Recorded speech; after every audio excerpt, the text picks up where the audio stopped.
Енергетските компании не планираат да бараат зголемување на цената на струјата. Сепак, каква цена ќе плаќаат граѓаните ќе се знае до крајот на месецот. За оваа тема во живо ја вклучуваме Сандра Спасовска, па Сандра повели да чуеме од што ќе зависи новата цена на струјата.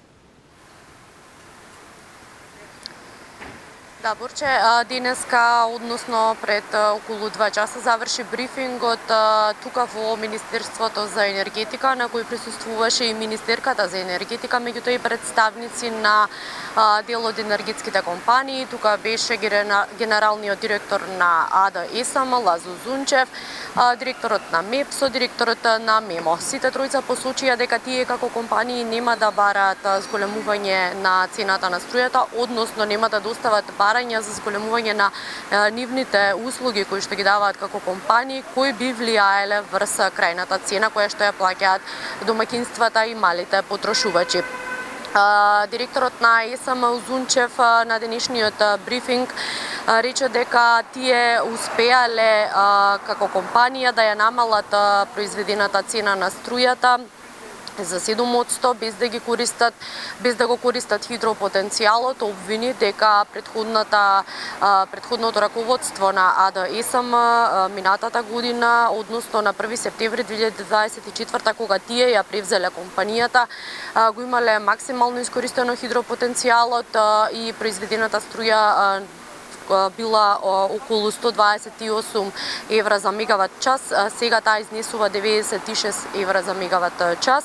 Очекува да нема промена во онаа цена по која што тие ќе ја продаваат струјата на универзалниот снабдувач, тоа е 90, односно 62 евра за мегават час.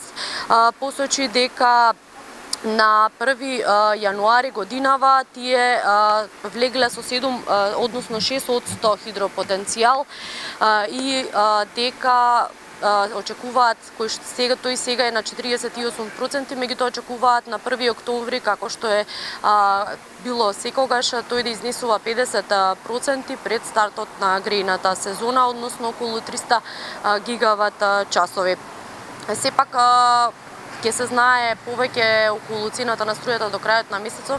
ЕСМ минатата недела ги има доставено своите пресметки до владата. Сега владата треба на затворена седница да одлучува дали ќе биде прифатена онаа пресметка која што АД-ЕСМ има доставено и дали цената ќе изнесува 62 евра за мегават час.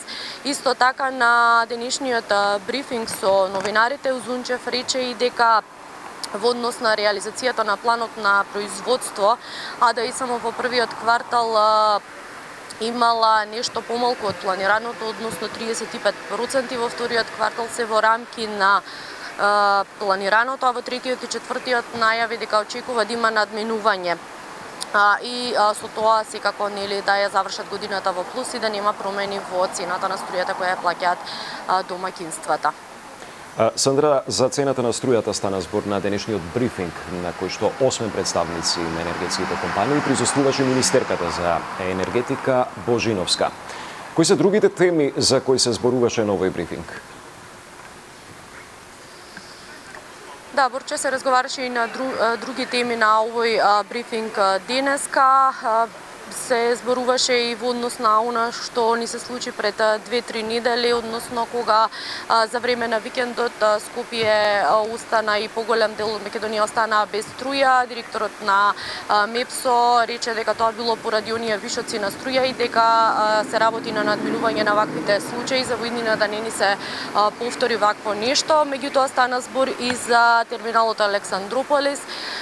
Директорот на АД-ЕСМ Зунчев рече дека компанијата има поднесена кривична пријава против поранешни членови на управните и надзорните одбори на АД-ЕСМ, меѓутоа и против поранешни членови на владата, бидејќи, како што рече тој, имале закупено терминал во Александрополис кој не се користи и за кој месечно тие плаќаат пенали, сумата на годишно ниво достигнува, станува збор за висока сума која што ја плаќаат на годишно ниво. Тоа се засега сите детали. Студио Сандра Спасовска за цената на струјата и денешниот брифинг во Министерството за енергетика. Ти благодарам.